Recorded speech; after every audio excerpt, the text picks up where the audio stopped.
Welcome சக்ஸி cook and lifestyle. Hi friends, எல்லாரும் எப்படி இருக்கீங்க? நம்ம இன்னைக்கு பார்க்க போகிற ஒரு சூப்பரான ஒரு ஹெல்த்தியான ஒரு ஈவினிங் ஸ்நாக்ஸ் ரெசிபி தாங்க பார்க்க போகிறோம். ஆமாங்க, பொரி உருண்டை தான் நம்ம இன்னைக்கு போகிறோம். 90 கிட்ஸ் மக்கள் எல்லாருமே நம்ம நிறையவே விரும்பி இதை சாப்பிட்ருப்போம்.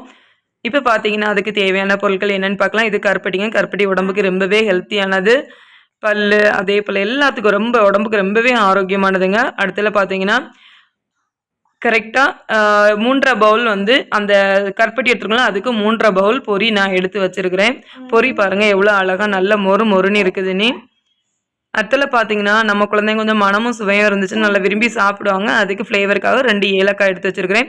வாங்க இப்போ வீடியோக்குள்ளே போகலாம். ஸ்கிப் பண்ணாமல் பாருங்கள். கேஸ் ஆன் பண்ணிக்கோங்க. ஒரு கடாய் வச்சுக்கோங்க. கடாய் வச்சு நம்ம எடுத்து வச்சுருக்க கருப்பட்டியை நம்ம அதோட சேர்த்துக்கலாம். சேர்த்து கரெக்டாக ஒரு 1/2 கப் அளவு வந்து நம்ம தண்ணி சேர்த்துக்கோங்க. ஜாஸ்தி தண்ணி சேர்க்க வேணாம். கரெக்டாக அதாவது இந்த பவுலுக்கு 1/2 பவுல் அளவு நான் வந்து தண்ணி சேர்த்துருக்கிறேன். இனி அது உருகி நல்லா கொதித்து நமக்கு வரும்போது நல்ல பாகு கிடைக்கும். இது வந்து இப்படி நல்லா வந்து கிண்டி விட்டுக்கோங்க. சர்க்கரை எல்லாம் கரைஞ்சி கொஞ்சமாக கொதி வரட்டும்.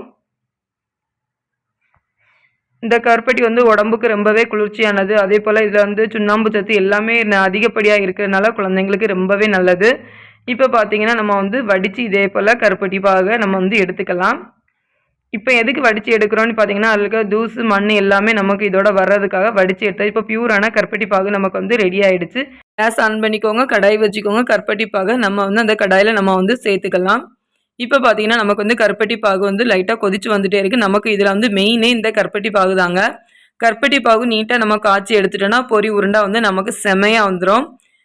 அசல் நம்ம கடையில் ரெடி பண்ணுற மாதிரியே கிடைக்கும். இப்படி ஒரு பவுலில் வந்து கொஞ்சமாக தண்ணி வச்சுக்கோங்க. தண்ணி விட்டு நீங்கள் பார்த்தீங்கன்னா இப்போ பார்த்தீங்களா லைட்டாக ஒரு மாதிரி இழுத்துக்கிட்டு தான் நமக்கு வருது. கையில் ஒட்டி வர பிடிக்குது. இப்படி வரக்கூடாது. இன்னும் கொஞ்சம் பாகு நமக்கு ரெடியாக கிடைக்கணும். இப்போ பார்த்தீங்கன்னா இது 2வது டைம் நம்ம விட்டு பார்க்கும்போது உங்களுக்கு வந்து கையில் அப்படி கல் போல் எடுத்து நமக்கு கையில் அப்படியே நல்லா நீட்டாக இருக்கும். இப்போ பாருங்கள், இந்த கல் போல் ஒரு பிசுபிசுப்பு இல்லாமல் நல்லா உருண்டு எவ்வளோ அழகாக வருது. கருப்பட்டி இருக்குது பார்த்தீங்களா? இதே போல் நமக்கு வந்து கிடைச்சாதாங்க அந்த பாகு வந்து ரெடி ஆகிடுச்சின்னு நமக்கு அர்த்தம்.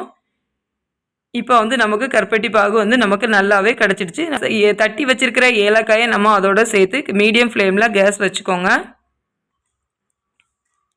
இனி பார்த்தீங்கன்னா நம்ம எடுத்து வச்சிருக்கிற பொரியை இதோட மேலேருந்து கீழே எல்லா இடத்துலையும் கருப்பட்டி பாகு படுற மாதிரி நம்ம வந்து நல்லா மிக்ஸ் பண்ணி விட்டுக்கலாம். இதே போல் மேலேருந்து கீழே நல்லா மிக்ஸ் பண்ணி விடுங்க. இனி வந்து நீங்கள் கேஸ் ஆஃப் பண்ணிக்கோங்க.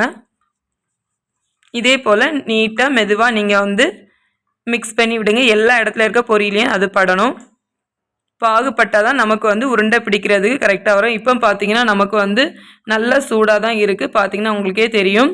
இனி நம்ம வந்து கை பொறுக்க சூட்டில் நம்ம வந்து ஒவ்வொரு உருண்டையாக நம்ம வந்து பிடிச்சிட வேண்டியதான். பார்த்தீங்களா எவ்வளோ அழகாக வந்து மிக்ஸ் ஆகி வந்திருக்குன்னு. உங்களுக்கு வந்து ஒருவேளை வந்து உருண்டை பிடிக்கும்போது கையில் ஒட்டும் அப்படின்ட்டு இருந்தீங்கன்னா கொஞ்சமாக பேருக்கு இப்படி வந்து வறுத்த மாவு இருக்கும் இல்லையா, அரிசி மாவு, அதை கொஞ்சமாக கையில் தடவிட்டு இதேமாரி நீங்கள் வந்து உருண்டை பிடிச்சிக்கலாம். அப்படி இப்போ உங்களுக்கு தெரியும் ஒரு உருண்டை பிடிச்சாச்சுன்னா அதுக்கு பிறகு உங்களுக்கு தெரியும் நம்ம கையில் ஒட்டுதா ஒட்டலையான்றது உங்களுக்கே தெரியும். அப்படி ஒட்டலைன்னா நீங்கள் வந்து மாவு சேர்க்க வேண்டாம். சூப்பரான நமக்கு வந்து பொரி உருண்டை வந்து ரெடி ஆகிடுச்சு. இது வந்து கருப்பட்டி பாகில் செய்ததுனால ரொம்பவே ஹெல்த்தியானது. குழந்தைங்க ஒன்று சாப்பிட்டாலும் அவங்களுக்கு ஹெல்த்தியாக இருக்கும். ஈவினிங் ஸ்நாக்ஸு குழந்தைங்களுக்கு இதே போல் நம்ம செய்து ஒரு டப்பாவில் அடைச்சி வச்சுக்கலாம். இப்போ பார்த்தீங்கன்னா ஒவ்வொரு உருண்டை அதாவது வந்து நம்ம சைஸுக்கு ஏற்ற அளவுக்கு நம்ம ஒவ்வொரு உருண்டையாக பிடிச்சிக்கலாம். இப்போ பார்த்தீங்கன்னா என் கையில் வந்து ஒரு பாகுமே ஒட்டலை. நீட்டாக இருக்குது. கை பிசு பிசுப்போ எதுவுமே இல்லை. ஆனால் உருண்டையும் சூப்பராக நமக்கு வருது. நமக்கு வந்து ஹெல்த்தியான பொரி உருண்டை ரெடி ஆகிடுச்சு. பார்க்கவே அழகாக இருக்குது பாருங்கள். இதே போல் நீங்களும் உங்கள் குழந்தைங்களுக்கு செய்து கொடுங்க. பிடிச்சிருந்தால் லைக் பண்ணுங்கள், ஷேர் பண்ணுங்கள், சப்ஸ்கிரைப் பண்ணுங்கள், சப்போர்ட் பண்ணுங்கள். மொறு பொரி உருண்டை ரெடி. இதே போல் நீங்களும் செய்து பாருங்கள். தேங்க்யூ.